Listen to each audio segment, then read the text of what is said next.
Bonjour à tous, nous sommes ravis d'être avec vous aujourd'hui, la première table ronde de la Silver Economy. Alors aujourd'hui, on va parler ce matin, c'est une table qui va être consacrée aux Antilles. Donc on va parler de l'habitat partagé, une solution dans le parcours d'accompagnement aux Antilles. Alors les Antilles, elles sont marquées par un contexte très particulier et on verra ça donc avec Alain Jeanville. Et donc, dans ce contexte en fait démographique particulier, on va avoir une réflexion en fait sur le parcours d'accompagnement des personnes âgées, avec une mise en lumière plus particulièrement sur les habitats partagés. Et on verra ça avec Michael Overbury. Et pour finir, dans ce contexte-là, l'idée c'est aussi de réfléchir à des solutions innovantes. Et là, nous verrons ça avec Alexandre Doubel. Alors, je vous propose que mes invités se présentent avant de lancer le débat. Donc, Alain Jeanville, présentez-vous. Donc, ça a été dit, Alain Jeanville. J'ai une double casquette, donc un double regard en tant qu'administrateur d'un EHPAD, donc gestionnaire d'un établissement, mais par ailleurs consultant dans le domaine médico-social, ce qui me permet précisément de faire des allers-retours entre la pratique et la réflexion sur le bien vieillir dans nos départements. Voilà. Michael, si tu veux bien te présenter. Oui, bonjour, Michael Overbury, donc directrice générale de l'association Les Ailes des Anges et aussi directrice adjointe du pôle appui aux aidants à Auvergne-Caraïbes. Et depuis, nous mettons en place des solutions pour l'aider, mais pour l'aidant. Merci beaucoup. Alexandre Doubel. Bonjour à tous, je suis Alexandre Doubel, je suis directeur développement qualité numérique au sein d'Auvergne-Caraïbes. Donc nous accompagnons des personnes en situation de handicap, mais aussi des personnes vulnérables en Martinique, en Guadeloupe, à Saint-Martin et à Saint-Barthélemy. Merci beaucoup. Donc, je vais revenir vers Alain Jeanville, avec qui nous allons parler du contexte très particulier, démographique, aux Antilles plus particulièrement. Donc, Alain, c'est à vous. Merci Delphine. Effectivement, on ne peut pas aborder la problématique des solutions sans procéder à un diagnostic précis de la situation socio-démographique des Antilles. Et quand je dis Antilles, Guadeloupe, Martinique, puisque les données sont quasiment similaires. Le monde vieillit, les pays de l'OCDE vieillissent, la France vieillit et les Antilles françaises vieillissent. Vous me direz, mais c'est quoi d'original? Sauf que, s'agissant de la Guadeloupe et de la Martinique, nous vieillissons beaucoup plus vite et nous constatons également depuis 2008 un phénomène de décroissance de la population. Je reviendrai sur les causes, mais à ce stade déjà, ce n'est pas sans poser quelques problèmes. Alors, pour illustrer ce phénomène de vieillissement et de vieillissement rapide, je ne donnais pas trop de chiffres, simplement regarder entre 1960 et 2040 ce que ça donne entre la population des moins de 20 ans et la population des plus de 60 ans. En 1960, la Martinique, la Guadeloupe également, les moins de 20 ans représentaient plus de 50%, plus précisément 51,6%. En 2022, donc aujourd'hui, cette même population se situe à 23,8%, pratiquement un niveau identique à l'Hexagone. Et en 2040, les démographes prédisent que cette population des moins de 20 ans va être à peine de 21%, 20,8%. Donc vous voyez la rapidité de l'évolution. Alors s'agissant maintenant, puisque nous sommes sur une thématique du vieillissement, des plus de 60 ans, en 1960, ils représentaient à peine 8%, 7,3%. Aujourd'hui, ça constitue un peu plus de 27%.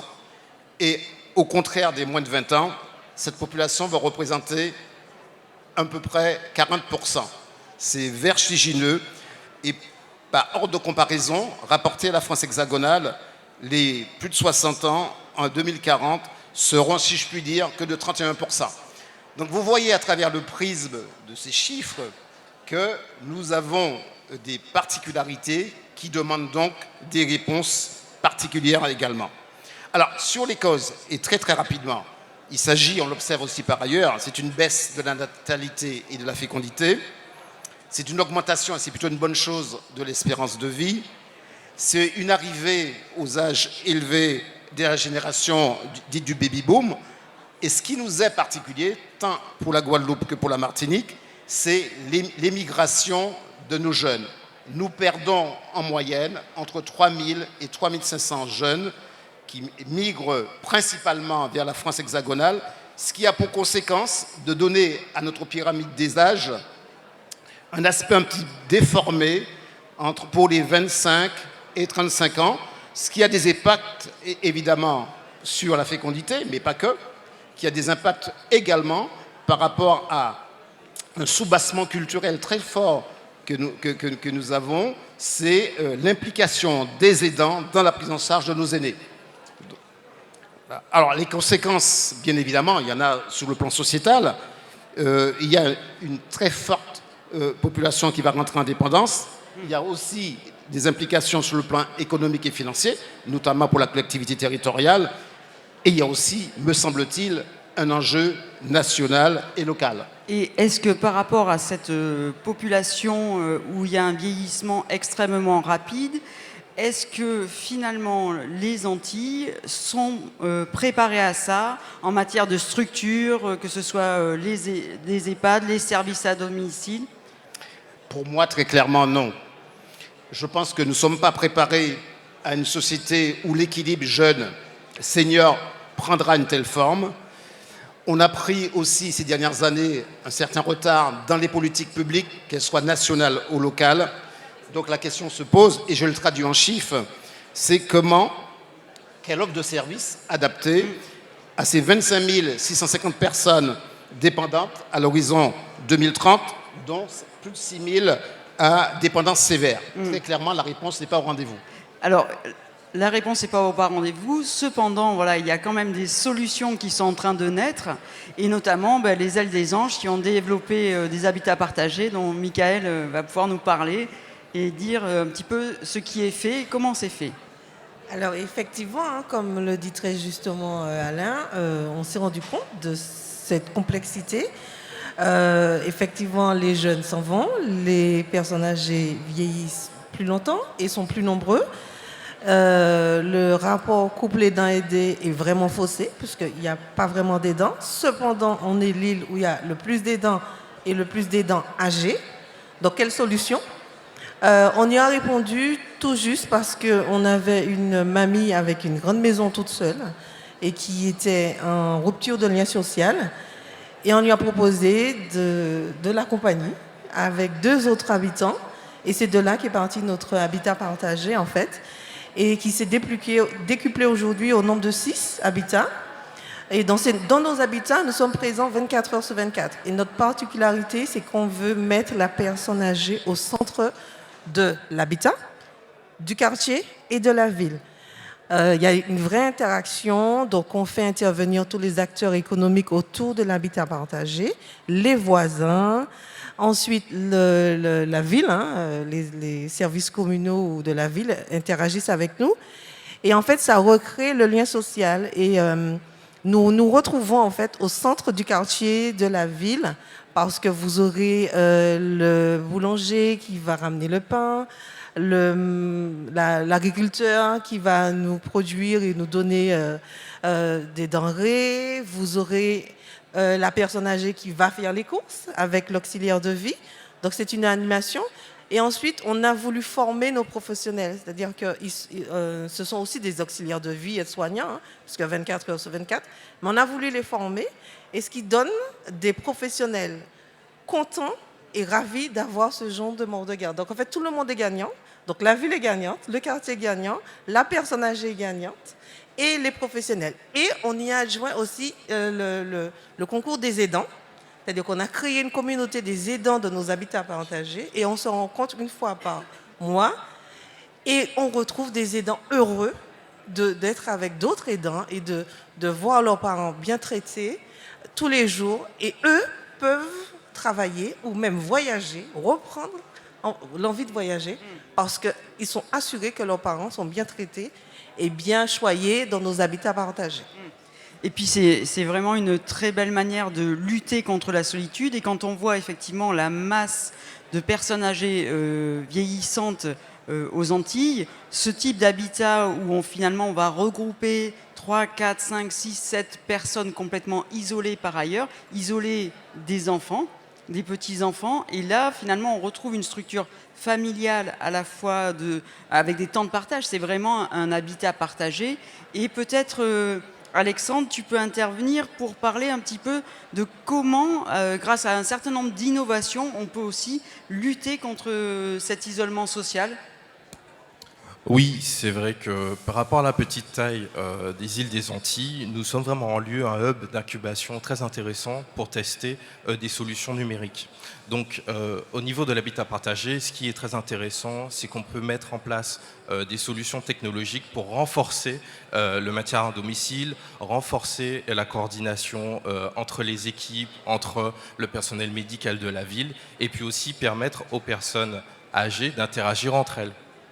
Donc ça peut passer par des solutions de bien-être et d'accompagnement. D'ailleurs, avec Carivi, un partenaire qu'on a rencontré ici, nous sommes les premiers à lancer des ateliers axés sur la réalité virtuelle et la réalité augmentée pour permettre aux personnes de s'évader, de rencontrer et de voir aussi des paysages qui leur sont familiers. Là, par exemple, on peut proposer par le biais de la réalité virtuelle et la réalité augmentée des séances qui permettent aux personnes de se balader aux Anses d'Arlet. C'est vrai que c'est un lieu emblématique en Martinique et c'est vrai que les personnes âgées avaient l'habitude d'aller là-bas, soit à l'église ou à aller pêcher. Donc ça, c'est une partie des solutions innovantes et technologiques qu'on peut proposer. Et au VE Caraïbes, on est constamment à la recherche en fait, de nouvelles solutions numériques qui permettraient de renforcer tout ça. Donc au-delà de l'aspect bien-être, on est aussi axé sur tout ce qui est application pour la sécurité. Et aussi pour le maintien à domicile au niveau de la santé, donc les verres connectés, les assiettes et les couverts connectés qui permettent vraiment de suivre si les personnes se nourrissent assez bien, détecter les chutes pour prévenir directement les aidants, pour prévenir directement les services d'urgence. Donc c'est vrai que ça, le numérique peut apporter quelque chose en plus et c'est vrai que la Martinique par rapport à la particularité de la population et puis surtout la géographie, hein, parce qu'on a des lieux aussi où le réseau ne passe pas du tout, où Internet est quasi inexistant. Donc c'est vrai qu'on est toujours à la recherche de solutions. Dans ces cas-là, comme je dis, les freins peuvent toujours permettre d'être créatifs et innovants. Donc on est aussi à la Silver Economy pour ça. C'est aussi pour vous voir, vous, et essayer de trouver des synergies pour proposer des solutions plus adaptées. Merci beaucoup, Alexandre. Alors, si je résume, je pense qu'il y a aussi... donc, en résumé, oui, on peut dire qu'il y a 2 fois moins de jeunes de 20 ans et 2 fois plus de personnes de 65 ans. Donc, on est vraiment dans une particularité démographique extrêmement rapide. Donc, je suis tout à fait d'accord, Alexandre. Je pense que ça peut être... Les Antilles vont être un modèle d'innovation qu'on va pouvoir projeter finalement, y compris sur l'Hexagone. Donc là, je crois qu'on a vraiment de quoi travailler et réfléchir ensemble à partir de vous. Il y a aussi une autre inégalité, c'est-à-dire que déjà sur un plan géographique, le Nord aussi a une paupérisation plus importante, un isolement aussi, moins de personnel soignant. Et je crois aussi que tout ce qui va être de l'ordre de la télémédecine, va falloir aussi beaucoup la développer sur certains secteurs. Il y a très peu d'EHPAD proportionnellement à tout ce qu'il y a en métropole notamment. Cependant, ces lieux doivent devenir peut-être des tiers-lieux encore plus pour pouvoir accompagner d'une meilleure manière en tout cas, l'ensemble de ces personnes qui vivent de manière isolée, qui n'ont pas aussi forcément beaucoup de moyens pour aller vivre en EHPAD, c'est pas toujours évident. Je crois qu'il y a tout ça à faire. Tu veux intervenir? Oui, pour compléter un petit peu le tableau et militer également pour la réponse habitat partagé, une chose que je n'ai pas dite, c'est que chez nous, en matière d'offres, elle est très effectivement inégalitaire spatialement entre le nord et l'hypercentre. Et ça, c'est une première donnée. Et aussi, c'est que nous avons une inadéquation entre l'offre et la demande. Et nous sommes très très en retard, par exemple, en matière d'établissement. EHPAD, quel que soit le statut, une trentaine, 1600 places, c'est très en deçà des besoins. Alors, prioritairement, les gens restent chez eux. 93% des personnes bénéficiaires de l'APA sont à domicile, donc 80% sont propriétaires, mais ce sont des logements qui ne sont pas adaptés et 30% d'entre eux sont isolés. Et je fais tout de suite la transition. C'est pour sortir un petit peu de cette liaison un peu binaire entre domicile et établissement EHPAD, l'habitat partagé répond bien à nos caractéristiques, puisqu'ils sont situés en général dans les centres beaux, à proximité, Michael l'a rappelé, et c'est beaucoup moins coûteux qu'une place en institution. Parce qu'on aura beau mettre en place des plans de rattrapage en matière de place en institution, on n'arrivera jamais, et puis c'est peut-être pas souhaitable, parce qu'en termes socioculturels, les Martiniquais, les Guadeloupéens sont très très attachés à leur vie de proximité. Donc ça me semble très important, d'autant si on rapporte ça, parce qu'il y a un élément aussi qui mérite d'être dit, c'est qu'au niveau socio-économique, pour le coup, la retraite moyenne en Martinique, c'est autour de 900 €. Donc quand on rapporte ça à l'entrée, au ticket d'entrée dans un EHPAD qui est autour de 2500 €, on voit bien qu'il y a un problème économique inégalitaire et que l'habitat partagé constitue en soi une réponse. Et puis, ça a été dit aussi, pourquoi ne pas transformer une contrainte en opportunité? Nous sommes encore en 60e position en matière de rang, en matière de vieillissement. En 2040, nous serons le département le plus vieux, la région la plus vieille de France. Ah ben tu l'as dit, Delphine, ça doit constituer, me semble-t-il, un laboratoire d'innovation. Exactement. Et je reviens parce que finalement, avec cette perte du nombre d'habitants, puisque les jeunes partent finalement plutôt à la métropole ou ailleurs d'ailleurs, partout dans le monde, vous avez un certain nombre d'habitats qui vont être libérés et il y a aussi un certain nombre d'habitats qui ne sont pas équipés. Et là encore, je trouve que les habitats partagés, parce qu'ils proposent aussi un habitat adapté avec des technologies, sont une des solutions. Vas-y, Mickaël. Oui, tout à fait. En fait, tout récemment, nous avons signé une convention avec une ville dans le sud de la Martinique, la ville de Rivière-Pilote. Et ensemble, nous avons mis en place un habitat partagé avec 7 places. Et pour cela, nous avons dû faire tout ce qu'il fallait, donc mettre aux normes, mise en conformité, mise en sécurité, ensemble avec la ville et aussi les voisins. Et en fait, on se rend compte que dans le voisinage, ils sont ravis d'accueillir les personnes âgées, ravis de pouvoir participer à la vie de cet habitat partagé.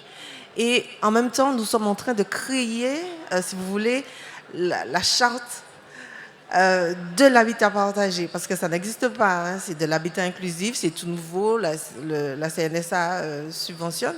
Mais nous sommes en train en fait, de créer les contours du règlement intérieur de l'habitat partagé en Martinique, avec notre collectivité qui est très investie dans ce domaine.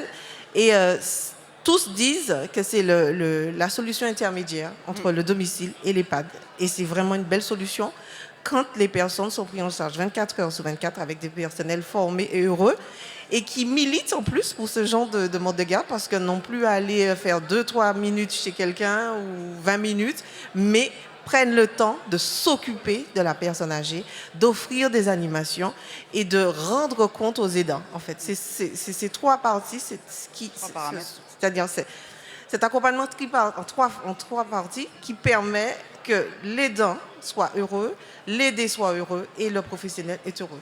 Et la collaboration aussi avec tous les médecins, infirmiers libéraux, SIAD, qui est vraiment optimale, parce qu'ils savent, l'infirmière sait que quand elle s'en va, il y a un accompagnement de suite On a même déjà eu l'hôpital à domicile une fois dans un habitat partagé.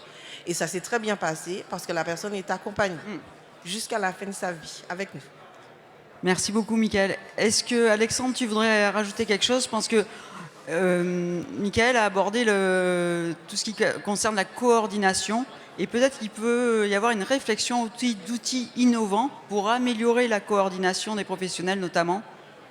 Oui, voilà, c'est ça, parce que c'est vrai que le numérique, c'est une chose qui apporte une plus-value à l'habitat partagé pour les personnes accompagnées, mais aussi pour les professionnels.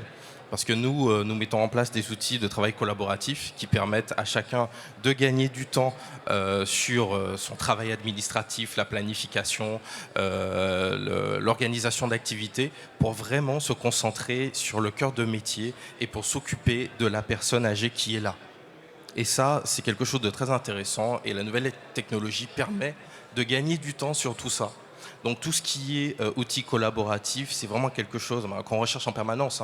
On cherche en permanence à innover, à permettre aux professionnels d'être plus productifs pour déléguer, passer du temps avec les personnes accompagnées.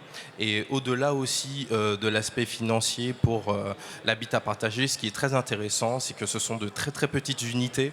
Donc c'est vrai qu'on garde toujours l'aspect cocon familial et les personnes âgées se sentent très très bien.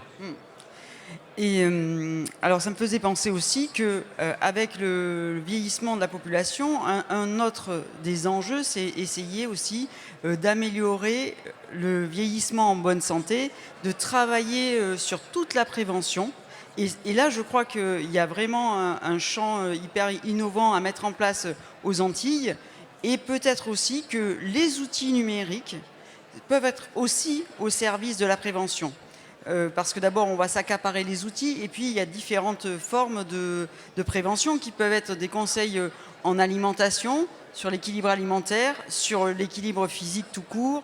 Enfin, il y a des tas de programmes qui existent dont on peut bénéficier, qui sont en visio, qui peuvent être adaptés à chaque personne. On peut les utiliser dans les habitats partagés, mais on peut les utiliser très en amont dans la population.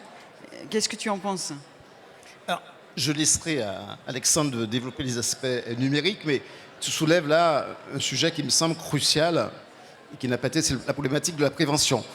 Dans les caractéristiques de nos populations, je n'avais pas encore parlé du fait que nous rentrons en dépendance plus tôt que par rapport à la moyenne nationale. Ceci étant dû à des prévalences de certaines pathologies, notamment le diabète, et l'hypertension, qui sont des maladies chroniques. Pour vous donner une idée, ici, la moyenne d'entrée en EHPAD en Hexagone, c'est autour de 85, voire 86 ans. Et chez nous, c'est autour de 82 ans. Donc, c'est tout à fait vrai. Et j'appelle de mes voeux, ça c'est le regard du consultant, avec les autorités, notamment l'ARS, la collectivité territoriale, qu'on mette en place, dès l'école maternelle, des programmes de prévention pour sensibiliser au bien manger, parce qu'il n'y a pas de fatalité, il n'y a aucun aspect génétique, c'est lié à une mauvaise alimentation, et nous pourrions ainsi gagner des années en bonne santé. L'espérance de vie augmente, je vous l'ai rappelé, mais l'espérance de vie en bonne santé n'est pas tout à fait au rendez-vous. Alors, je ne sais pas si le numérique pourra prendre sa place et aider à cela, mais je pense que oui, Alexandre, je ne sais pas ce que vous en pensez. Oui, à ce niveau-là, c'est vrai que le numérique peut apporter des solutions en ce sens, parce que ce qui est intéressant, c'est qu'aujourd'hui, en 2023, on peut aussi travailler avec des personnes qui ne sont pas sur notre île, des experts qui ont trouvé des solutions ailleurs et qui pourraient les apporter, les adapter chez nous. Donc ça aussi, ce qui est très intéressant au niveau du numérique, c'est l'aspect intergénérationnel, parce que c'est vrai que les jeunes s'en vont, mais avec les outils numériques, on peut proposer aussi, ce qu'on fait chez nous, c'est des ateliers à l'outil informatique qui permettent aux personnes âgées de se connecter avec des jeunes, par exemple, d'école, qui ne sont pas loin, qui sont à proximité. Donc ça permet à toutes les tranches d'âge d'avoir une formation aux outils numériques, mais ça permet aussi aux personnes de ne pas se sentir seules. Merci beaucoup. Alors aussi, juste pour vous préciser que d'ici quelques semaines, sur le site stopalisolement.fr, que les ailes des anges utilisent chaque jour, il va y avoir un programme quotidien de yoga assis. Et du coup, tout le monde pourra participer à ce programme à la maison, sans risque, en étant bien assis confortablement. Ça nous fait... on va terminer par ça parce qu'on est dans le timing. C'est aussi l'importance, c'est ce que tu soulignais, de la formation. Voilà. Et je pense que si on veut aussi que les professionnels soient convaincus par leur travail et envie, qu'il y ait une attractivité, il faut donner du sens. Et la formation, et Michael peut en parler mieux que tout le monde, donne vraiment du sens et donne envie. Donc pour conclure, parce qu'il nous reste 2 minutes, vas-y. Je voulais aussi revenir sur le fait que nos habitats partagés, en fait, engrangent tout ça. C'est-à-dire que dans cet écosystème, vous avez effectivement le couple aidant-aidé qui est pris en charge. Ça, c'est très important. Et on apprend à l'aidant, justement, à ne pas s'épuiser, à prendre du temps pour lui. Même s'il vient dans l'habitat partagé pour discuter, passer du moment avec d'autres, mais il apprend à prendre du temps pour lui, à se reposer. Et l'aider, lui, est bien pris en charge. Et le professionnel aussi est aussi formé. Et en fait, avec tout ça, on apprend à chacun à s'occuper de soi et à bien veiller. C'est-à-dire que le professionnel veille bien, l'aidant aussi, l'aider aussi. Et on développe plein de solutions. Et en fait, on est en train de créer un parcours du bien vieillir en similitude avec un parcours de l'aidant, en fait. C'est-à-dire que toutes ces solutions permettent d'aller vers la formation, même le baluchonnage que les aidants peuvent avoir. Parce qu'on leur parle du baluchonnage, ils peuvent avoir du baluchonnage pour du répit. Et aussi, l'habitat partagé permet aux professionnels de santé de coordonner avec nous l'accompagnement. C'est ça le plus important. Merci beaucoup. Donc vraiment pour conclure, on voit que l'habitat partagé est une solution en fait dans le parcours d'accompagnement aux Antilles et qu'il va falloir aussi travailler donc sur la prévention, la coordination, les outils de demain et puis aussi s'appuyer sur la formation. On vous remercie. Au revoir.